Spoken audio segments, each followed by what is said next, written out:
In 1942, off a small volcanic island in the Solomon Chain, American and Australian warships patrol in the darkness, protecting the transport ships anchored nearby. Their crews are exhausted after 2 straight days at battle stations. Many have finally been allowed to rest, catching a few hours of sleep after the grueling work of supporting the invasion of Guadalcanal. In less than 1 hour, 4 heavy cruisers will be at the bottom of the Pacific Ocean. Over 1,000 men will be dead or dying. The United States Navy will have suffered the worst defeat in its entire history, losing more major warships in a single hour than it lost at Pearl Harbor. And the ships will have been destroyed so quickly, so completely, that many of the crews won't even understand what's happening before their vessels sink beneath them. This is the story of the Battle of Savo Island, and if you've never heard of it, that's not an accident. For years, the Navy tried to bury this disaster, to obscure the details, to downplay the magnitude of the defeat. It was too embarrassing, too complete, too devastating to acknowledge publicly. Even today, over 80 years later, Savo Island remains one of the least-known major naval battles of World War II, despite being one of the most important. What happened that night revealed something terrifying to American commanders. The United States Navy, despite its size and industrial power, was completely unprepared for the kind of warfare the Japanese had mastered. The American sailors who died at Savo Island were brave, determined, and willing to fight. But bravery alone couldn't overcome inadequate training, obsolete tactics, and commanders who didn't understand the enemy they were facing. The defeat at Savo Island nearly lost the entire Guadalcanal campaign before it had barely begun. It shocked the American High Command and forced a complete rethinking of how the Navy fought. The lessons learned from this disaster would eventually transform the U.S. Navy into the most powerful naval force in history. But first, American sailors had to die in the dark waters off Savo Island, paying in blood for lessons that should have been learned before the battle ever started. To understand how this disaster happened, we need to go back 48 hours to August 7th, 1942.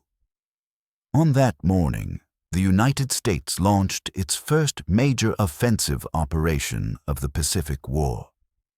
11,000 Marines from the 1st Marine Division stormed ashore on Guadalcanal in the nearby island of Tulagi in the Solomon Islands. The target was an airfield the Japanese were building on Guadalcanal, and the landings caught the Japanese completely by surprise. The Marines who hit the beaches that morning were scared but determined. Most had never been in combat before. They expected fierce resistance, deadly fighting, perhaps even to be slaughtered on the beaches like British and Canadian troops had been at Dieppe-Just 2 weeks earlier. But to their amazement, there was almost no resistance. The Japanese defenders on Guadalcanal were mostly construction workers and support troops, not combat soldiers. When the Marines landed, these workers dropped their tools and fled into the jungle. By afternoon, the Marines had captured the nearly complete airfield without firing more than a few shots. It seemed too easy. It was too easy. The real fight for Guadalcanal was about to begin, and it wouldn't be fought on the beaches. It would be fought at sea, in the dark, by sailors who had no idea what was about to hit them. The invasion fleet that brought those Marines to Guadalcanal consisted of dozens of transport ships loaded with supplies, ammunition, food, and equipment. These transports were fat, slow, vulnerable targets. Protecting them was a powerful force of cruisers and destroyers under the overall command of British Rear Admiral Victor Crutchley. On paper, it looked like more than enough firepower to handle any Japanese attack. There were 5 American heavy cruisers, 2 American light cruisers, and 1 Australian heavy cruiser, plus 15 destroyers spread out in screening formations around the anchorage. But the commanders of this force were worried. They had good reason to be. The invasion had gone too smoothly. The Japanese would counterattack, everyone knew that. The question was when and in what form. Would it be an air attack, a submarine attack, or would Japanese surface ships try to force their way into the anchorage and destroy the vulnerable transports? The American and Australian crews settled into an exhausting routine of constant vigilance. Every man was at his battle station, scanning the skies and the sea for threats that could come at any moment. Hour after hour they stood there, gripping their weapons, staring into the tropical glare, waiting for an attack that didn't come.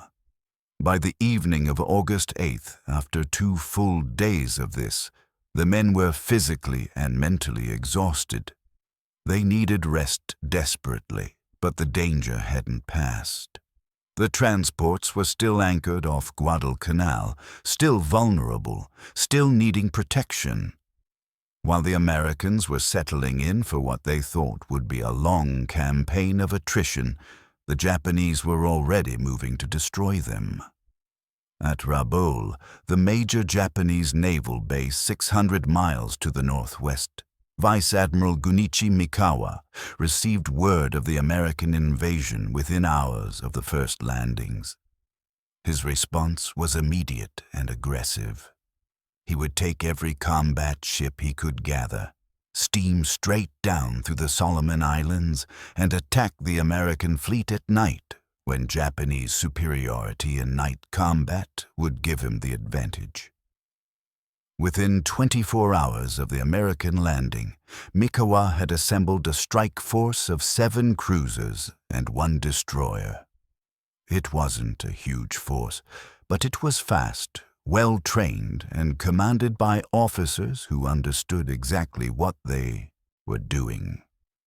The flagship, the heavy cruiser Shokai, led a column that included 4 more heavy cruisers and 2 light cruisers. These ships and their crews represented the cutting edge of Japanese naval power.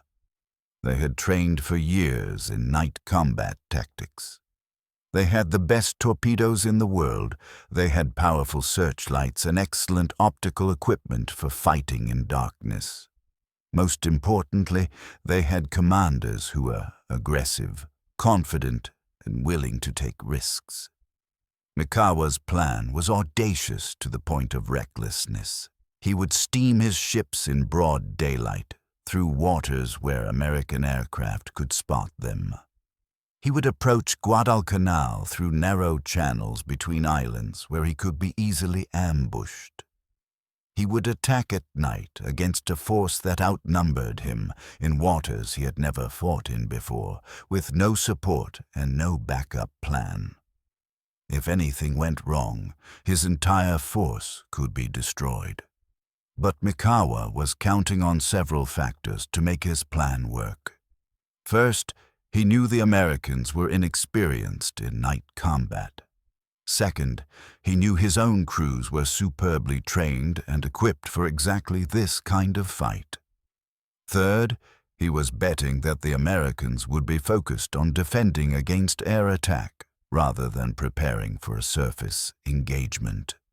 Fourth, and perhaps most importantly, he was counting on surprise. If he could reach the American anchorage without being detected, if he could achieve complete tactical surprise, then the battle would be over before the Americans even understood they were being attacked. As his ships steamed south through the slot between the islands, Mikawa knew that American and Australian coast watchers were probably reporting his movements. He knew that Allied aircraft had likely spotted his force during daylight hours on August 8th.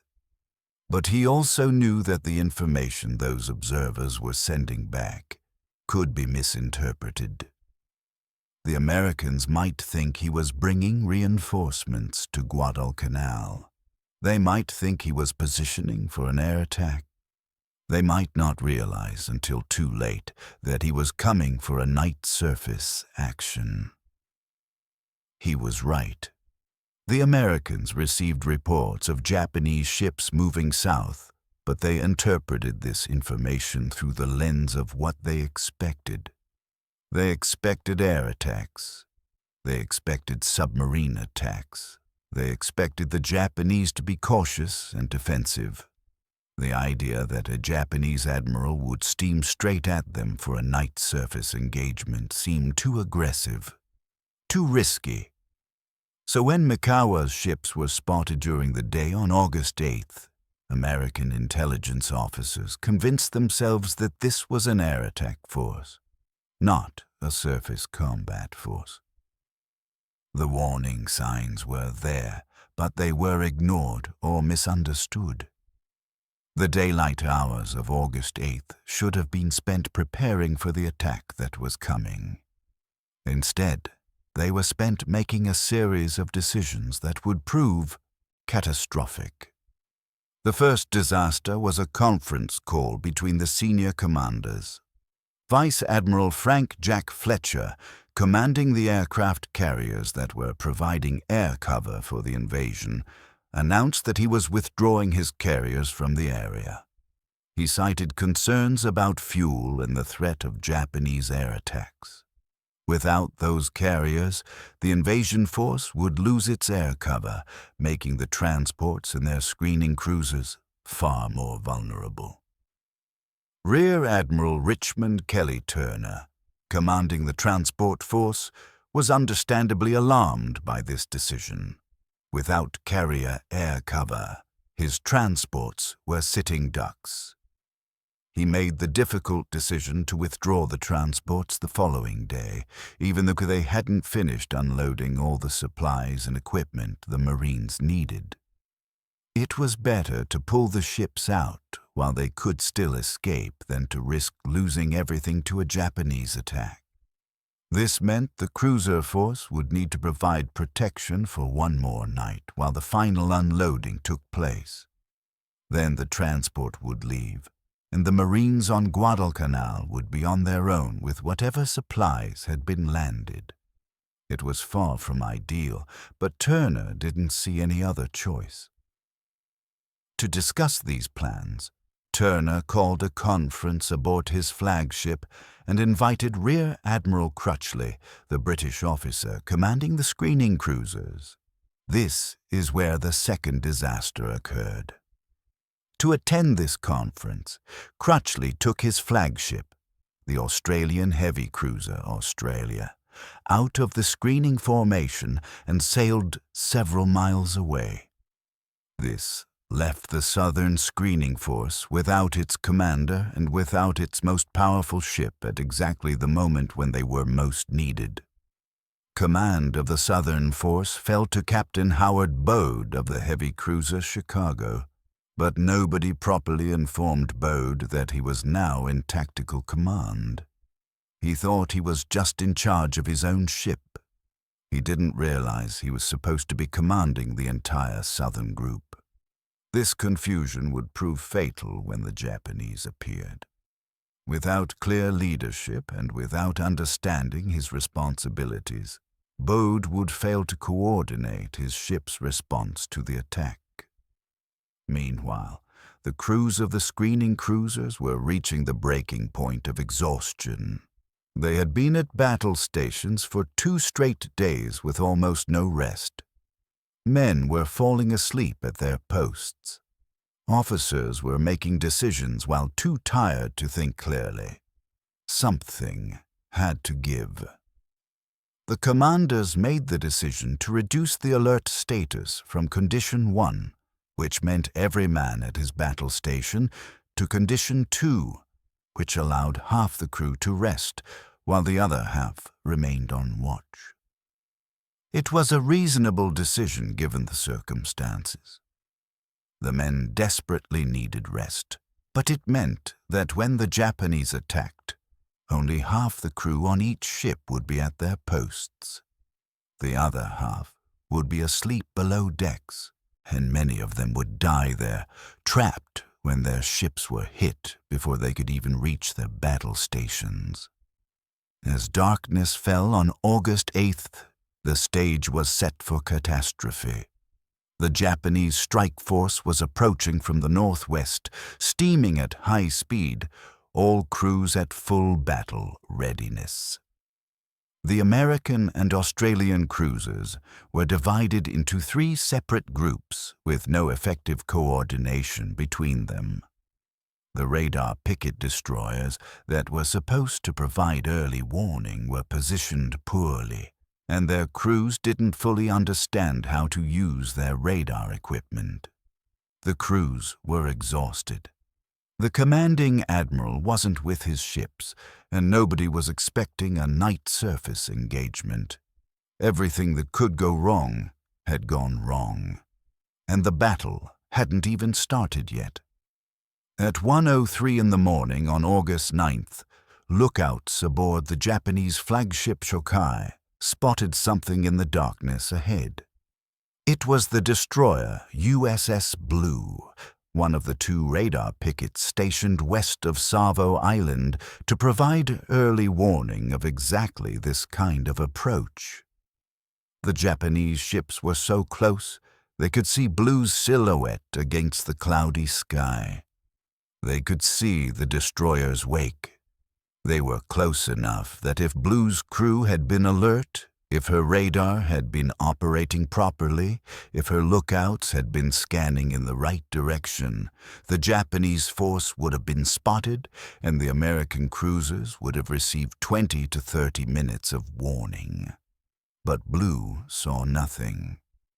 Her radar didn't detect the Japanese ships passing within 4,000 yards of her position. Her lookouts were staring in the wrong direction. The Japanese column steamed past the American destroyer as if Blue didn't exist, and nobody aboard Blue had the slightest idea that 7 Japanese cruisers were about to fall on the Allied fleet like wolves on sheep. This was the moment when the battle could have been prevented. One radio call from Blue would have alerted every American and Australian ship in the area. The cruisers would have gone to battle stations. They would have turned to face the threat. The Japanese would have lost the element of surprise. But that call never came because Blue never saw the enemy ships passing close enough to hit with a thrown rock. At 1:38, Mikawa gave the order to prepare for battle. Throughout his column, crews made final preparations. Torpedoes were brought to ready status. Gun crews loaded shells. Searchlight operators positioned their equipment. Lookouts strained their eyes in the darkness, searching for targets. The Japanese ships increased speed to 30 knots, their bows cutting through the dark water, engines rumbling, every man tense and ready. They were about to demonstrate to the Americans what a superior navy could do when it had superior training, superior tactics, and the advantage of surprise. The Japanese force came around Savo Island and entered the waters between Guadalcanal and Florida Island, where the American cruisers were patrolling. Mikawa could see the transport ships anchored in the distance, their shapes barely visible in the darkness. Between him and those transports were the Allied cruisers, spread out in their patrol patterns, moving slowly, most of their crews asleep below decks. Mikawa ordered his ships to attack. The first Allied ship the Japanese encountered was the heavy cruiser Canberra, sailing slowly on her patrol route with her crew at half alert. Canberra was an Australian ship, sister to Admiral Crutchley's flagship Australia, which had been pulled away for the conference and wasn't present for the battle. The men aboard Canberra had no idea they were about to be hit. At 1:43, Japanese searchlights suddenly blazed on, illuminating Canberra with blinding white light. For a few seconds, the Australian crew was too stunned to react. They couldn't understand what was happening. Were these American ships? Was this some kind of accident? Then the Japanese opened fire, and there was no more doubt about what was happening. Shells slammed into Canberra from multiple directions. The Japanese had positioned their ships perfectly, creating a crossfire that Canberra couldn't escape. 24 shells hit the cruiser in the first 90 seconds. Fire broke out throughout the ship. The bridge was destroyed, killing the captain and most of the command staff. The engine rooms were hit, stopping the ship dead in the water. Men were killed at their guns before they could fire a single shot in return. Canberra's career as a fighting ship ended in less than 2 minutes. Nearby, the heavy cruiser Chicago was also illuminated by Japanese searchlights. But Chicago was luckier than Canberra, or perhaps the Japanese gunners were focused on other targets. Only a few shells hit Chicago, causing relatively minor damage. But then a Japanese torpedo struck Chicago's bow, blowing off a large section of the forward hull. The ship could still move, could still fight, but Captain Bode made a decision that would haunt him for the rest of his life. Instead of turning toward the Japanese to engage them, instead of radioing a warning to the other Allied ships, Bode ordered Chicago to turn away and retreat to the southwest. He later claimed he thought he was being attacked by destroyers and that his damaged ship couldn't fight effectively. But the result was that Chicago fled the battle, taking her 8-inch guns out of the fight and leaving Canberra to die alone. The destroyers, screening with the southern group, tried to respond to the attack, but they were too small and too lightly armed to affect the outcome. They fired a few torpedoes that missed, shot their guns at shapes in the darkness, and then lost contact with the Japanese ships that steamed past them heading for their next targets. In less than 10 minutes, the southern screening group had been effectively destroyed. Canberra was a burning wreck that would have to be scuttled the next morning. Chicago had fled, and the Japanese hadn't even slowed down. The northern screening group consisted of 3 heavy cruisers, Vinson, Quincy, and Astoria, sailing in column formation on their patrol route.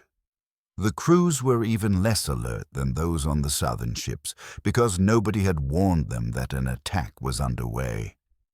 The sound of gunfire to the south had been heard, but the officers on the northern cruisers thought it was just the southern group firing at aircraft.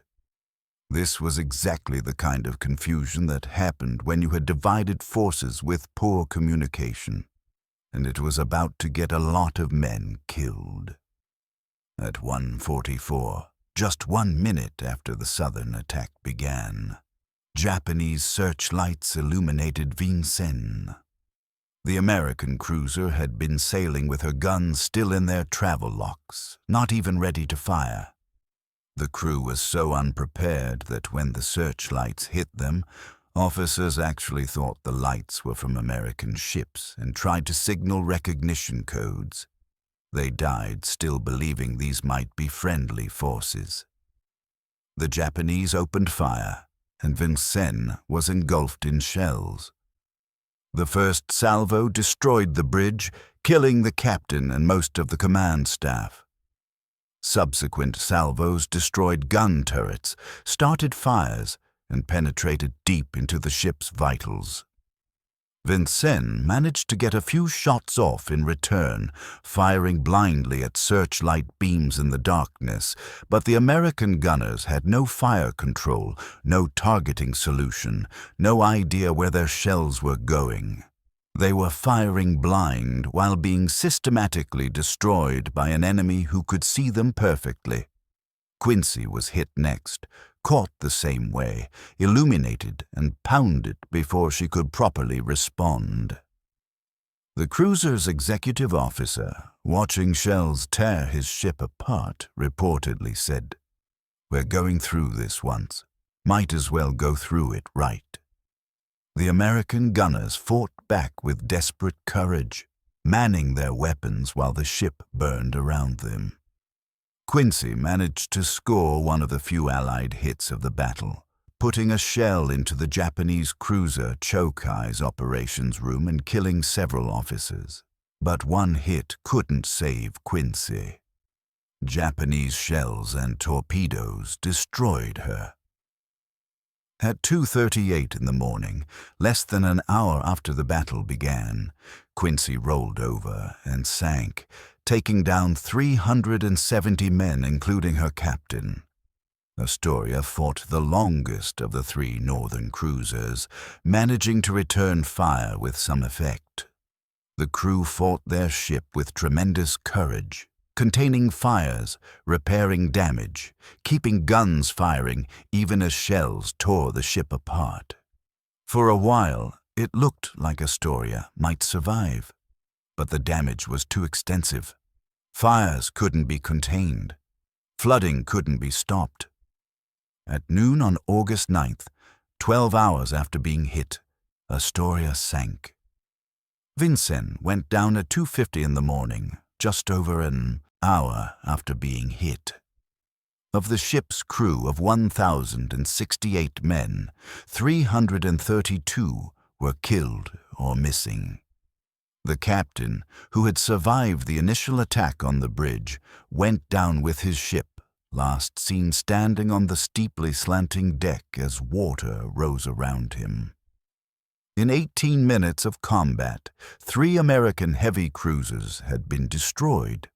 Over 1,000 American sailors were dead or dying, and the Japanese force had suffered minor damage to one ship, with about 35 men killed total. It was as one-sided as naval combat gets, more massacre than battle, the kind of defeat that seems impossible when you look at the forces involved. On paper, the Allies had superior numbers. They had good ships, they had brave men. But they had been outfought, outmaneuvered, and outcommanded so thoroughly that their advantages meant nothing. Here's the strange thing about Savo Island. After destroying 4 Allied cruisers in less than an hour, Admiral Mikawa made a decision that probably saved the Guadalcanal campaign. He turned around and left. The American transport ships were still anchored off Guadalcanal, completely defenseless. Mikawa could have steamed into the anchorage and destroyed them all. He could have shelled Henderson Field. He could have bombarded the Marine positions on shore. He had complete command of the sea and several hours of darkness left to exploit it. But Mikawa didn't know where the American aircraft carriers were. He had achieved his primary objective of destroying the Allied cruiser force. His ships were scattered after the battle and would take time to reorganize. Dawn would come in a few hours, and with dawn would come American carrier aircraft that could destroy his entire force. Mikawa made the conservative decision. He had won a great victory. Better to take that victory and escape than to risk losing everything by pushing his luck. It was the right decision from Mikawa's perspective, but it meant the American transports survived. The Marines on Guadalcanal survived. The campaign would continue. If Mikawa had pressed his attack, if he had destroyed the transports and shelled the airfield, the Americans might have been forced to evacuate Guadalcanal entirely. the entire course of the Pacific War might have changed. But Mikawa didn't know that. He made a prudent military decision based on the information he had, and that decision gave the Americans a chance to recover from the disaster.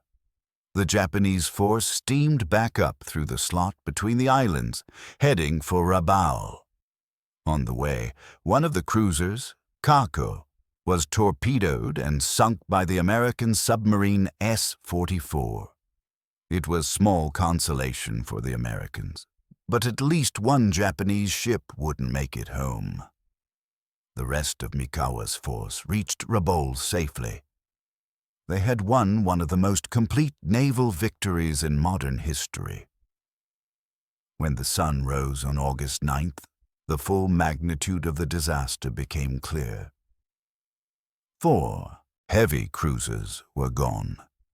Canberra was still afloat, but burning, too damaged to save.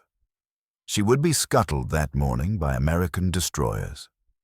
Vincennes and Quincy were already on the bottom. Astoria was still fighting to survive, but would sink by noon. The cruiser Chicago was damaged, but would make it back to port for repairs.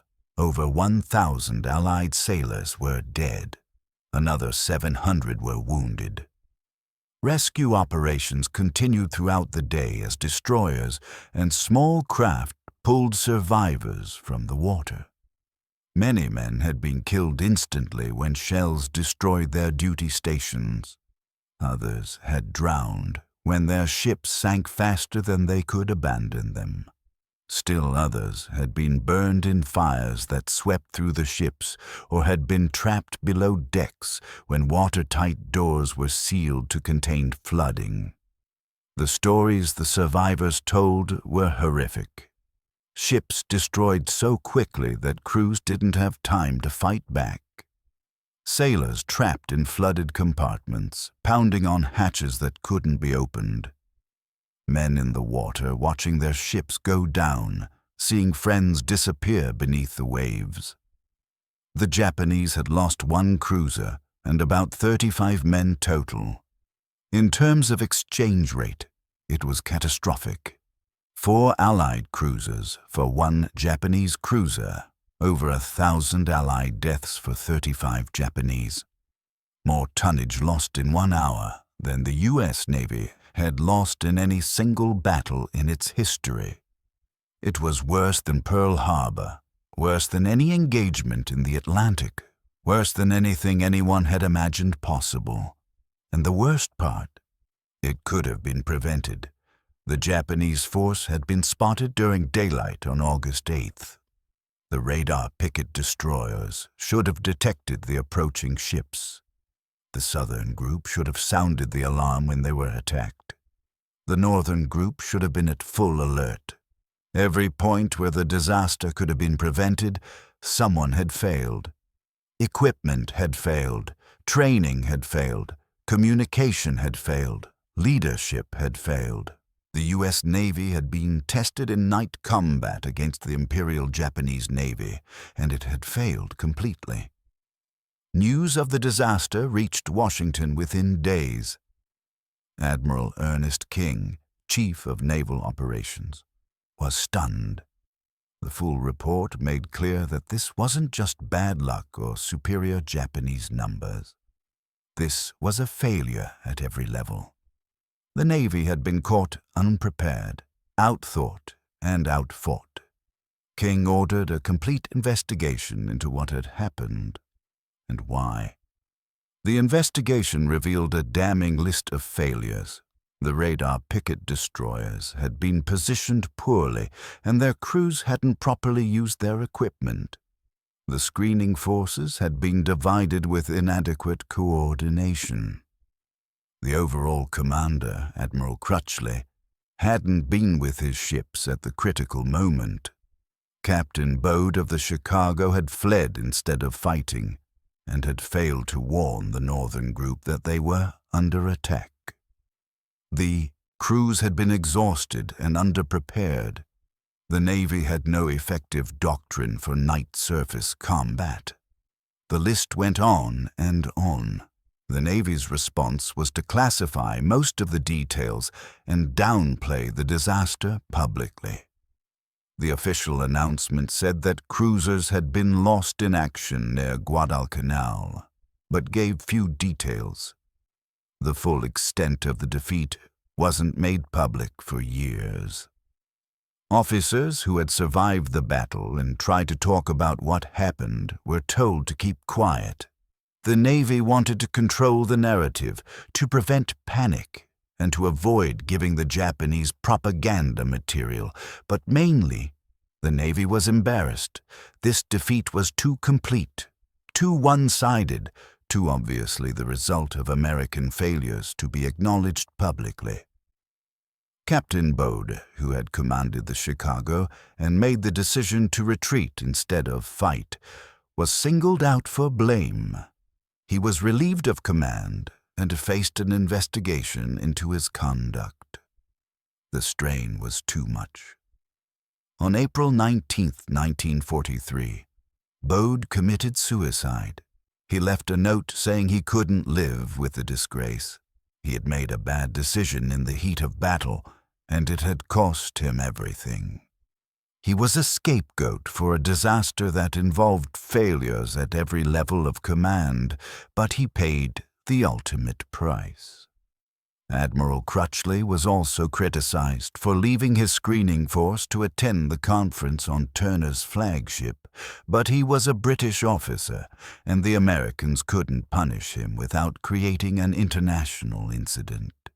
He was quietly reassigned, and the matter was dropped. The other officers who survived the battle faced boards of inquiry and had to explain their actions during those terrible minutes when their ships were destroyed. Most were cleared of wrongdoing. The conclusion was that they had done the best they could with what they had, but what they had was inadequate training, obsolete tactics, and equipment they didn't fully understand how to use. Savo Island was a catastrophe, but it was also a wake-up call. The U.S. Navy realized it had to fundamentally change how it fought at night. The Japanese had demonstrated superior night fighting capabilities, better torpedoes, better optical equipment, better training, and better tactics. If the Americans were going to win the war in the Pacific, they needed to match or exceed Japanese capabilities in all these areas. The Navy instituted a massive training program focusing on night combat. Crews practiced night gunnery, night maneuvering, night communications. They learned how to use radar effectively, how to interpret contacts, how to coordinate fire control. They developed new tactics specifically for night surface engagement. The lessons were learned in blood at Savo Island, but they were learned well. New equipment was developed and deployed. Better radar systems gave American ships advantages the Japanese couldn't match. Improved fire control systems allowed American gunners to hit targets they couldn't see with the naked eye. Better damage control training meant American ships could survive hits that would have sunk them earlier in the war. Perhaps most importantly, the Navy developed a culture of aggressive night tactics. American commanders learned that in night combat, the advantage goes to whoever strikes first and strikes hardest. Hesitation is fatal. Confusion is fatal. The lessons from Savo Island, where hesitation and confusion had cost 4 cruisers, were applied to every subsequent night engagement. By 1943, the transformation was complete. In a series of night surface actions around Guadalcanal and the Solomon Islands, American cruisers and destroyers fought the Japanese to a standstill and then began winning. The Battle of Cape Esperance, the naval battle of Guadalcanal, the Battle of Tassafaronga, all showed American forces applying the lessons from Savo Island. There were still defeats, still losses, but the one-sided massacres like Savo Island didn't happen again. The Americans had learned, adapted, and improved. By the end of the war, the U.S. Navy was the most powerful naval force in the world, and night combat was one of its strengths rather than a critical weakness. But that transformation came at a terrible price. Over 1,000 men died at Savo Island to teach lessons that should have been learned in peacetime training. So why don't people remember Savo Island? Why is this disaster, which was worse than Pearl Harbor in terms of ships lost in combat, largely forgotten? The answer is complicated. Partly, it's because the Navy actively suppressed information about the battle for years. The full details weren't declassified until long after the war ended. By then, more famous battles like Midway, the Philippine Sea, and Leyte Gulf had captured the public imagination. Savo Island was old news, a footnote to more dramatic stories. Partly, it's because the defeat didn't have strategic consequences. Despite losing 4 cruisers, the Americans held Guadalcanal. The campaign continued. The Marines on Henderson Field weren't evacuated. The Japanese advantage from Savo Island was never exploited. So while the battle was a tactical disaster, it didn't change the course of the war. Midway changed the war. Guadalcanal changed the war. Savo Island was a terrible defeat that happened during Guadalcanal, but didn't prevent the Americans from ultimately winning the campaign. Partly, it's because nobody wants to remember defeats. Americans prefer to remember victories, to tell stories about triumphs and heroism. Savo Island was a story of failure, of American ships destroyed by a superior enemy, of sailors dying without even getting a chance to fight back effectively. It's not inspiring. It's not uplifting. It's tragic and embarrassing. And those aren't the kinds of stories that get told over and over. But Savo Island deserves to be remembered, not despite being a defeat, but because of what that defeat taught the Navy. Every improvement in night combat tactics, every advancement in radar and fire control, every life saved in later battles because American crews were properly trained, all of that came from the lessons learned at Savo Island. The men who died there didn't die in vain. Their deaths forced the Navy to change, to improve, to become the force that would ultimately win the Pacific War. Today, if you visit the waters off Savo Island, there's nothing to mark what happened there. The 4 cruisers rest on the bottom of what came to be called Iron Bottom Sound because of all the ships sunk in those waters during the Guadalcanal campaign. Occasionally, divers visit the wrecks, bringing back photographs and stories about the ships that died there over 80 years ago. The men who died at Savo Island are listed on memorials in their hometowns, their names carved in stone alongside thousands of other Americans who died in World War II. Their specific story, the unique circumstances of their deaths, are known to fewer and fewer people as the years pass. But for naval historians, for students of military operations, for anyone who wants to understand how organizations learn from failure, Savo Island remains a critical case study. It shows what happens when training doesn't match the reality of combat. It demonstrates the price of unpreparedness. It proves that technology alone isn't enough if you don't know how to use it properly. It illustrates how quickly things can go wrong when command and control breaks down. Most importantly, Savo Island reminds us that the brave men who died there gave the Navy the knowledge it needed to improve. Every American sailor who survived a night engagement later in the war, every ship that wasn't sunk because its crew was properly trained, every victory in night combat that the Japanese once dominated. All of that was built on the foundation of lessons learned at Savo Island. The Battle of Savo Island was America's worst naval defeat. 4 cruisers sunk in less than an hour.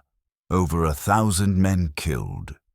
A disaster so complete that the Navy tried to hide it for years. But it was also the battle that transformed the U.S. Navy from a force unprepared for modern naval warfare into the most powerful fleet in history. The men who died there paid the price for that transformation, and they deserve to be remembered for it. This is the battle nobody remembers, but perhaps it's the one we should remember most of all.